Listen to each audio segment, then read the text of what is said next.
কাকডাকা ভোর থেকে শত শত কাঁঠাল নিয়ে হাটে বসেন কৃষকরা। চারপাশ জুড়ে কেবল কাঁঠালের সারি দেখে মনে হবে এ যেন এক কাঁঠালের রাজ্য। সকাল 7টা থেকে শুরু হয়ে বেচাকেনা চলে বিকেল 4টা পর্যন্ত। এই সময়ের মধ্যে হাটে বিক্রি হয় কোটি টাকার কাঁঠাল। বলছি নরসিংদীর বেলাব উপজেলার শত বছরের ঐতিহ্যবাহী পোড়াদিয়া হাটের কথা। আমাদের বাজারটা মনে করো ঐতিহ্য বাজার, এই এলাকার লাগি নরসিংদী থেকে লাগে এটা কাঁঠাল বাজার সবচেয়ে উন্নত বাজার। ভালো ভালো মাল ওঠে, বেচা কিনা বহুত দূর ব্যাপারী হয়। বেলাব, শিবপুর, মনোহরদী সহ বেশ কয়েকটি উপজেলা থেকে কৃষকরা কাঁঠাল নিয়ে আসেন এই হাটে। বাগানের কাঁচা পাকা কাঁঠালগুলো পরে আকার ভেদে সারিবদ্ধভাবে সাজিয়ে রাখা হয়। সেখান থেকে কেউ নেন খুচরা, কেউ নেন পাইকারি দরে। আমরা গুড় হিসাবে কিনি, পিস হিসাবে 30 টাকা, 40 টাকা, 50 টাকা, যে এরকম মাল এরকম টাকা। 100 কাঁঠাল মনে করেন 10,000 টাকা কিনি, 8,000 টাকা কিনি, 5,000 টাকা কিনি, 6,000 টাকা কিনি। বেলাব উপজেলার বিন্নাবাইদ এবং পাটুলি ইউনিয়নে প্রচুর কাঁঠাল হয়। এই দুই ইউনিয়ন ছাড়াও পার্শ্ববর্তী শিবপুর উপজেলার পাহাড়ি লাল মাটির সকল এলাকায় প্রচুর কাঁঠাল উৎপাদন হয়।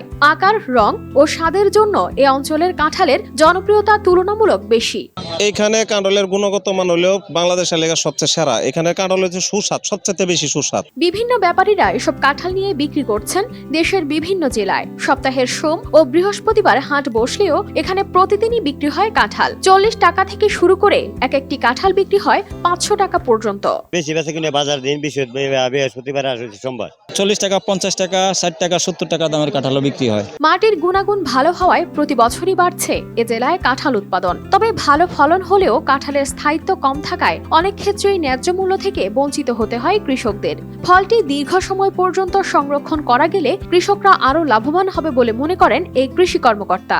অল্প সময়ে সংরক্ষণ করা গেলে আমার মনে হয় যে কাঁঠালের যে বর্তমান দাম আছে সেটি আরও বৃদ্ধি পাবে এবং কৃষকরা কিন্তু আরও বেশি লাভবান হবে। চলতি মৌসুমে নরসিংদী জেলার প্রায় 1,500 হেক্টর জমিতে উন্নত মানের কাঁঠাল উৎপাদন হয়েছে, যা নির্ধারিত 50,000 মেট্রিক টনের লক্ষ্যমাত্রার চেয়ে বেশি রয়েছে মৌসুমী এই ফলের। তবে ফলের ন্যায্য দাম পাওয়ার প্রত্যাশা কৃষকদের।